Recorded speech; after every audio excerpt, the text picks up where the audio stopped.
All right, welcome to Behind the Scenes. In studio today, we have Ian Simon with Bitter Heart. How you doing, bud? Good, man. We're doing okay. Good. Yeah, good to see you. Way we usually start out, we let our audience know sort of origin story. How'd you come to do what you do, and where you came from?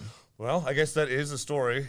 So when I was in college at YSU, I looked around and went, "Oh no!" And I'm not going to be a famous painter probably because everyone here wants to be a famous painter. So this is before tattoos were on TV and stuff. I just happened to wander in a tattoo shop. I was like, where am I going to go with my life? And this old rickety man shakily did this like Triforce from Legend of Zelda, which is gone now, on my shoulder. And I went, I can like destroy that tattoo. I should just like open a tattoo shop. So after 10 years of trying to make that work, now we're at 20 years and we're making it work. In progress, right? Yeah. It's 20 years later, progress. work in progress. You reach a plateau and then you go, oh, that's not high enough. So what was your artistic expressions growing up? Like, what was your go-to mediums? Okay, so definitely big. I'm a big mix of contemporary. I love painting sad women and vases and stuff. But mostly it's comic books. Graphic novels, science fiction, things like that. It really caught my attention early on. And I think if you look at my work, I think you can see a lot of combination of that realism meets that graphic kind of edge. So it worked out really well for tattooing because you want to go bold, if you want a successful piece. So yeah, and so you grew up in this area? You lived here a whole I did not. No, I actually moved here in high school and then left and then ended up coming back to start my family. So it was kind of just circumstantial. And now we're literally stuck in Ohio. All right. But I'm stuck with you, so it's perfect, Thank you. Yeah, you're welcome. All right, so a little bit about the industry. Why don't you tell viewers what it's really like to own a tattoo shop, and not even from the artistic, but also the business standpoint as well. Right. Yeah. I was thinking about it. I was kind of hoping you'd ask me that question because I think that my perspective has changed a lot. Next month is actually my 20-year anniversary of tattooing, which I probably said already, but somebody throw me a party. So, when I started, it wasn't very popular. There was a little bit of a stigma, definitely stereotypes that were kind of consistent, we definitely got into some trouble. The guys that were in charge definitely did not care about their future, especially not art, And then things started getting more popular, and I'll give some credit to the TV for sure. All that exposure definitely brought some good and bad attention, but mostly it brought attention. I think even last year we're the 9th fastest growing industry in America right now, so things have changed a lot. We went from having to build our own machines, solder our own needles, mix our own ink, to now I just go on a catalog, or a website, and order whatever I want. Now we have wireless machines. I mean, stuff I was dreaming about when I was first starting, like, man, this would be nice if I could like not F with all these cords and sandwich baggies on everything. And now we're here. But the downside is, because it's so much more approachable, we're missing some of those formative years of discipline and artistic understanding. We're just buying stuff online and opening tattoo shops now. So make sure you're very careful and looking at portfolios for sure. So any of like the horror stories or anything notable that you've run into or done? Well, because I know tattoo artists have probably seen it all. How aggressive am I allowed to be here? I mean, I've done everything, drinking champagne in penthouses to partying in some weird sub basement of abandoned skyscrapers. But wow, that sounds awesome. I'm like literally barely even joking. I've been kicked out of probably 3 embassy suites and all over. I'm just joking. I'm not joking. I would say like clients are probably they're the catalyst, because they're the reason we get to do this, so like you have to pay homage, especially if they're terrible, so there's a lot of people that get unrealistic expectations for sure, that freak out. But the ones that really catch your eye are the ones that are like, why the hell do you want this tattoo? You know what I mean? And I think every artist in every shop has a bunch of those. The one that really stands out to me over all time, and I'm going to regret saying this because this guy might find me, he brought his girlfriend in. And she was like one of those, like, it was one of those dynamics where I'm like, is this cool? Like, are you guys cool? It's like, I don't know if I'm comfortable. They're like, oh, everything's good. So we ended up doing like a Hello Kitty, the character Hello Kitty, but dressed up in this guy's like Riz, like all his like his whole drip was on this Hello Kitty, which I'm like trying to tell them like, I think Hello Kitty's a girl, FYI. And they're like, no, man, Hello Kitty's gangster. I was like, okay, let's go. So I put I put this Hello Kitty right on her, let's say pubic mound, right above, you guys know what I'm talking about. So at the very end, they made me write this dude's name and Kitty after this. So it's like somebody's Kitty, right? Which is just, it's like a triple entendre or something at that point. Triple. So we get all done, and I'm like, okay, so this is a weird thing for me. I do sleeves and back pieces, but yeah, I'm glad I got to do this tattoo for you guys. They're like, all right, see ya. And I'm like, oh, hold up, we got to pay. He's like, oh, okay. Do you want her for payment? Whoa. And that is it right there. It gets worse from there, but Okay. that's the punchline at the end. I was like, you just made me tattoo your name on her.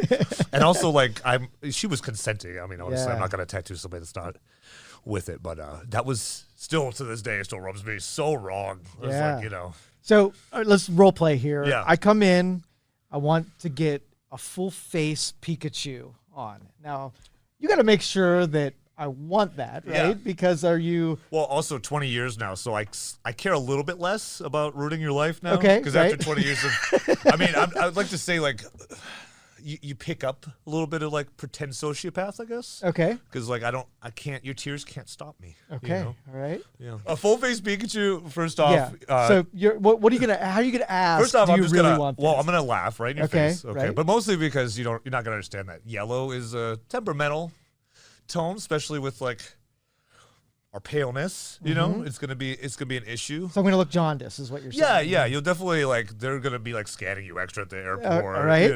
Yeah.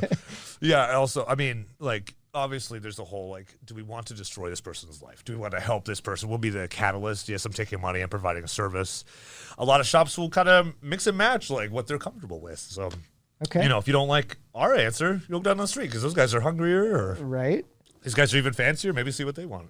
Now, do you ever have to describe what, like, a symbol or a tattoo means to somebody who might not God, know? yes, Yes? all the time. Really? People spell their own names wrong Oh, sometimes. no. I don't mean to lose my cool, but for every, like, theological, like, genius that comes through the studio and waxes intellectual with me for hours, there's people that just do that thing where their mouth is open all the time when they're thinking, but are they thinking about it? Yeah, it comes up pretty often. You have to check people. I mean, honestly, anything that you're getting is symbolic, especially, oh my God, I got a good story. So when I was an apprentice, my apprenticeship was kind of weird, but I did stay at this one shop for a little bit, and they were kind of abusive, definitely, to the younger apprentices. So, I had some extra time in, and I was like, okay, I'm going to give this girl a shot. And at the time, I was like, okay, well, give me this Chinese, I think it was Japanese kanji. It was the symbol for corpse.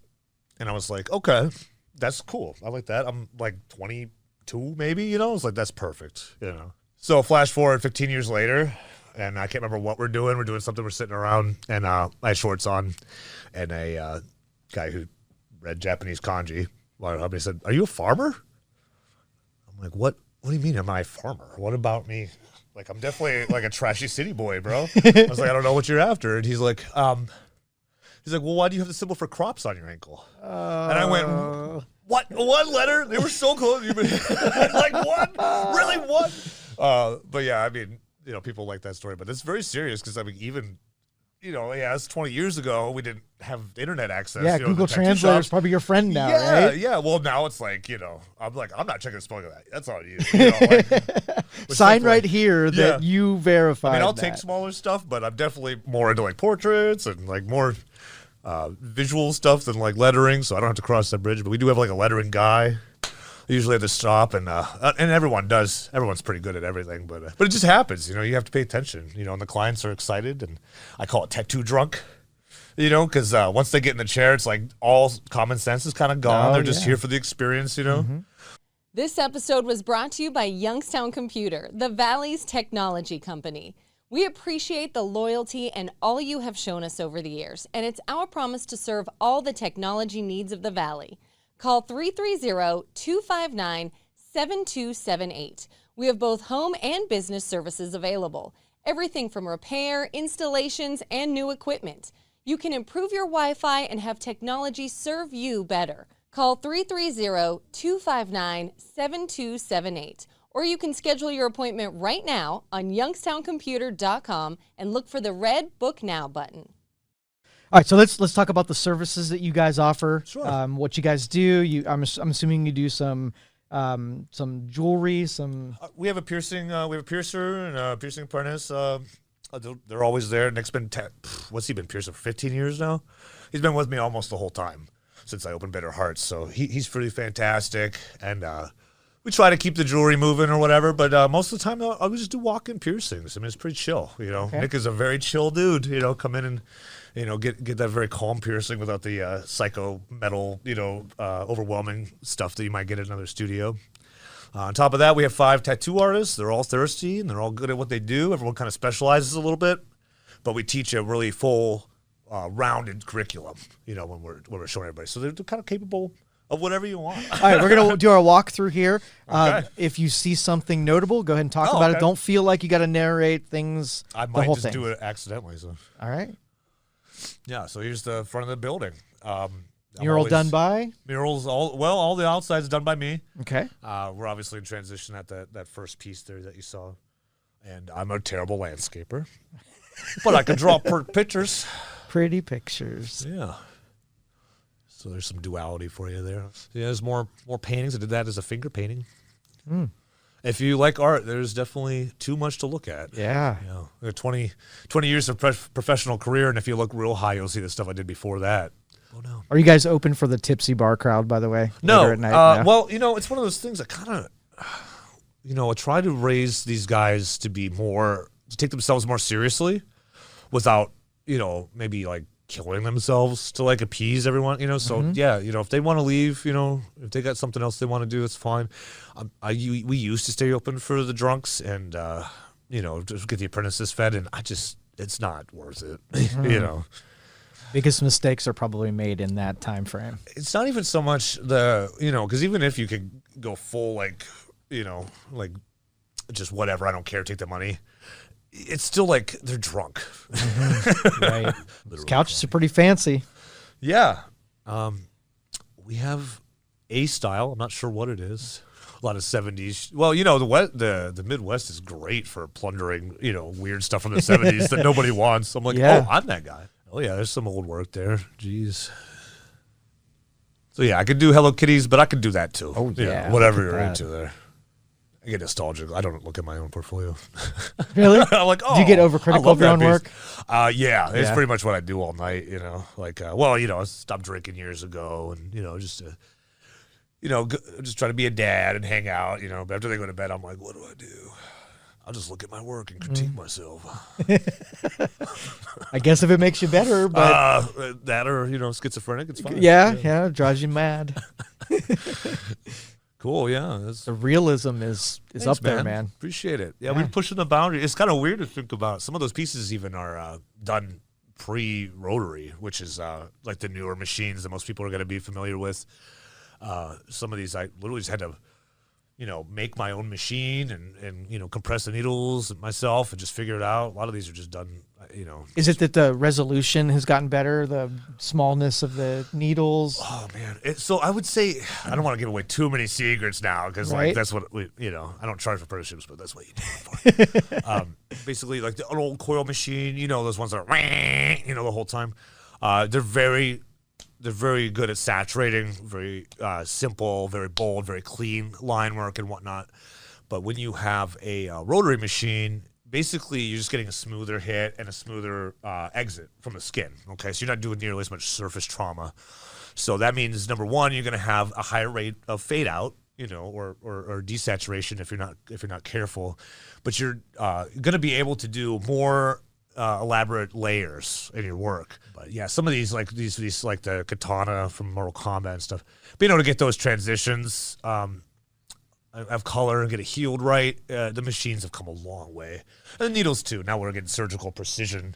I just feel like I haven't had a problem with a needle in so long. It was like a normal thing. Oh, this one's broken. This one's barbed. Now I'm like, I almost forget to check sometimes. Dang, I haven't seen these in a long time. Reminiscing. I here know. I won on behind the like scene. 5 awards for that Jack Nicholson. Yeah. Oh, yeah. Now, are there any designs, like any trademark stuff that you're not allowed to do? Appropriate imagery or trademark stuff is pretty popular. I think even a lot of people nowadays, still get like a Looney Tune or a RZA or something, someone's likeness. As a portrait artist, I've never ran into any issues. In terms of small stuff, the only thing I know about is there's some sort of lawsuit long time ago that like Disney and all them, they lost.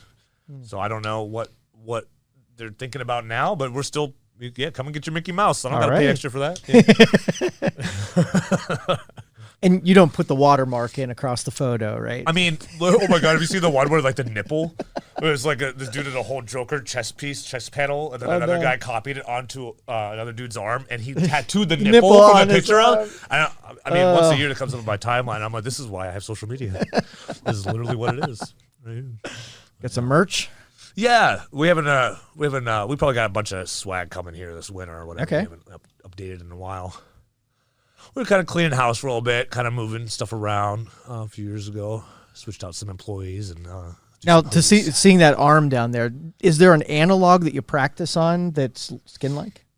As close as possible. So like those, they call them Pound of Flesh. I believe the company is called Pound of Flesh. They're fantastic. They've gotten maybe a little pricey, but there's all kinds of options out there. Make sure you look if you're trying to practice. They're fantastic. I wish I could say on air what we used to practice on. Okay. If we did, it was the same thing, but a different body part. Okay, got it. Yeah. Mostly we just practice on ourselves. Okay. So don't look at my legs. Forget the swimming pool. Is that a Betty Boop? Shut up. Shut up. Don't look at my boob. Need social media management or marketing services for your business? We specialize in graphic design, logos and rebranding, commercial video production, podcast production, social media design and advertising campaigns, newsletters, radio advertising, and voiceovers. Call Youngstown Studio Marketing today, 330-259-7278, and choose option 3. Youngstown Studio Marketing, a Youngstown computer company. All right, Desmond, tell me a little bit of your origin story, where you came from, how you got into this industry.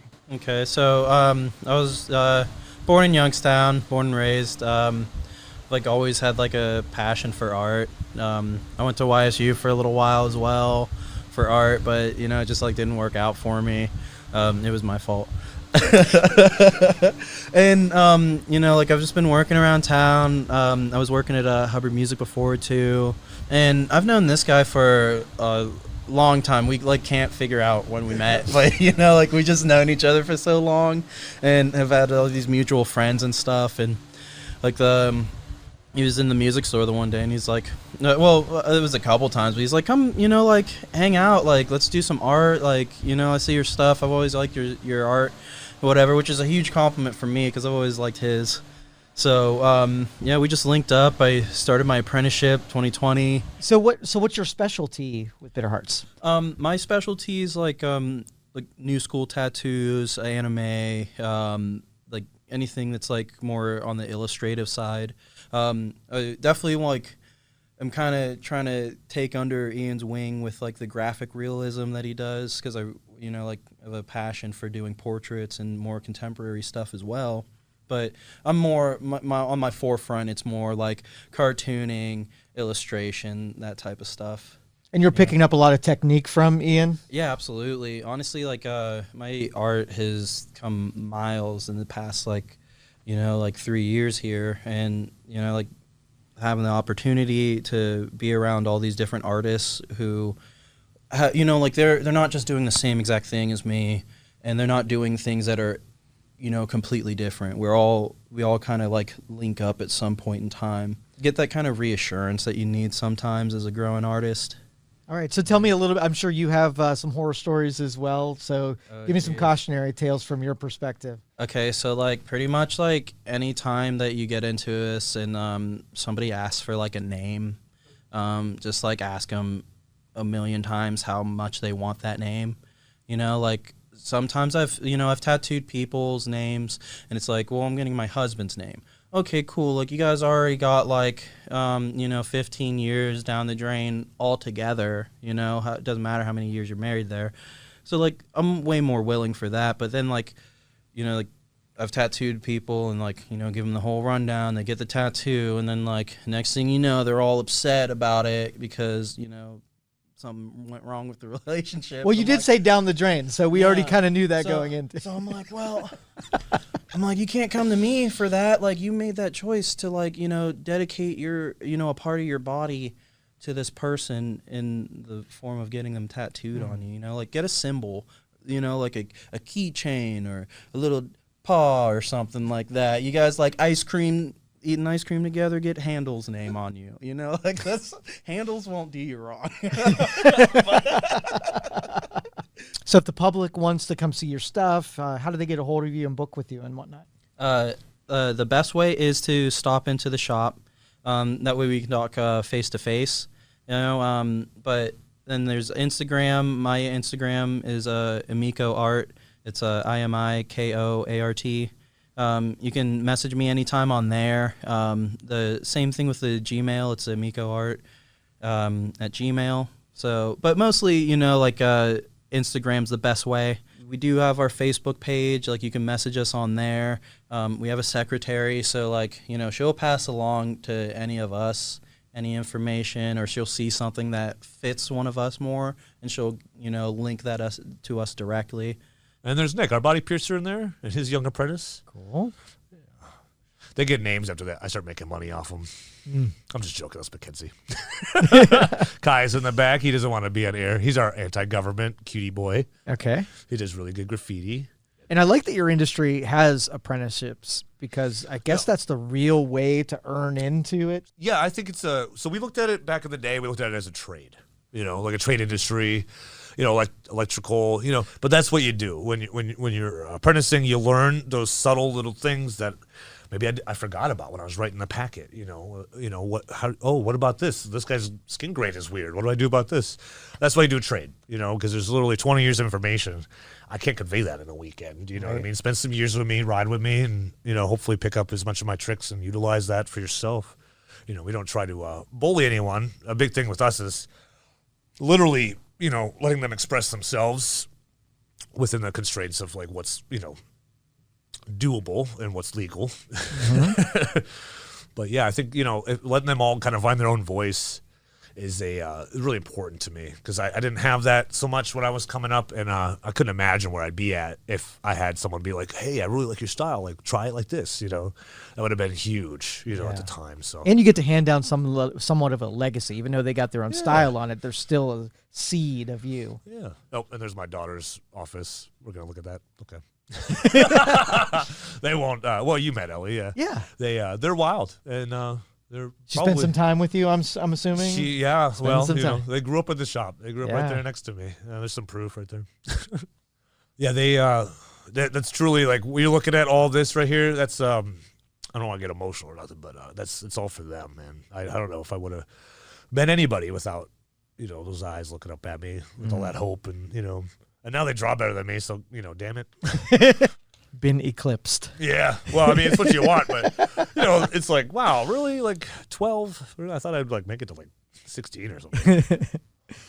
So yeah, I was very proud of them. They got to grow up in an arts. It's something I didn't even really consider, while I was doing all of this and building whatever I have here, that they were going to watch and they were going to be absorbing so much. And I mean, I knew they were going to pick up my sense of humor and my witty charm, but I didn't know they were going to be studying that much, because they never asked me questions. So on a side note, they're watching. As a father, outside of it's the things that they noticed that I didn't even realize, art wise and whatnot. Oh, we had one going on. Yeah, I got frustrated, threw a snake on it. Probably cover that up though. Oh, see, there's proof. It says the best dad in the galaxy. Look at that dad bod. Oh my god. Am I supposed to comment on my own visual? Like sure. Yeah. You want to narrate anything you want to narrate? I should do some squats. That's my biggest critique. What you going to do with some cupcakes? You got to work with what you got. Okay. Here's a deed. Let's try real hard not to call this a hand job. Nice. Well played. Yeah. Well, I didn't say it, so it's fine. Right. Exactly. So you see, I'll be wearing face masks, and we don't go crazy about the PPE, but I will point out to you guys that a good artist is going to be more worried about your well-being and your safety and your comfort, over themselves. People pick on me about the mask sometimes. I'm like, if I'm in someone's face and I was just smoking cigarettes, I'm going to put my mask on. Mm-hmm. And I've been in Ian's chair before, and he is the ultimate professional. Aw. I know a lot of big words about art. Yay. Yeah. So I mean, like that tattoo machine. Me from 20 years ago, I'd be like, "What the hell are you doing? Why don't do that?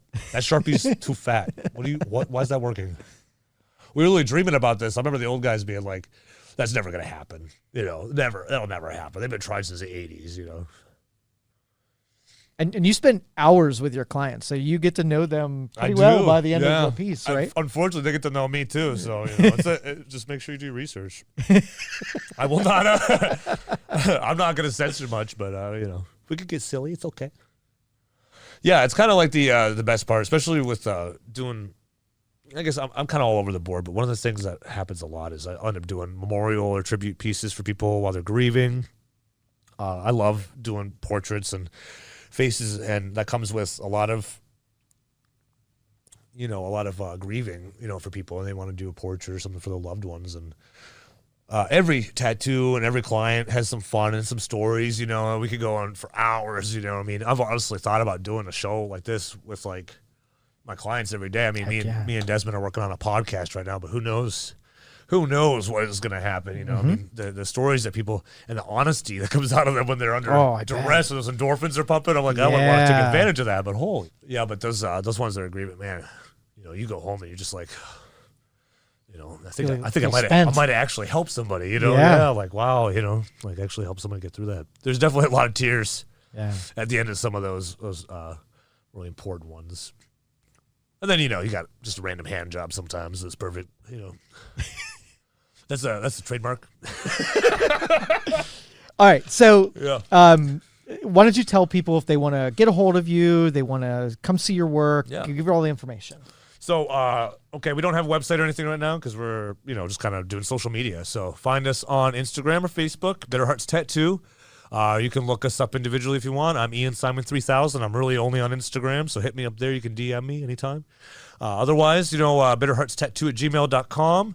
Or you can call us at 234-855-0892 to book an appointment with any of our artists, But feel free. Best bet is to stop in and talk to us. You get the, get to shake off all the jitters and the weirdness of, having cosmetic surgery done by some stranger. Come and meet us. You know what I mean? And you'll realize that we're the nice guys. We're the dorks. Yeah. We're going to take it seriously. We're not trying to impress you. We're trying to impress ourselves. Yeah. So what's the address of the shop? It's 2209 on the west side, 2209 Mahoning Avenue, on the west side of Youngstown. You can't miss it. I did the front wall of the bowling alley in my shop, and it's like we're slowly going to take over the whole west side, hopefully. I don't know. But we're the one that's like all graffitied up and stuff. You'll see it. All right, Ian. Thank you, man. I appreciate it. Yeah, absolutely.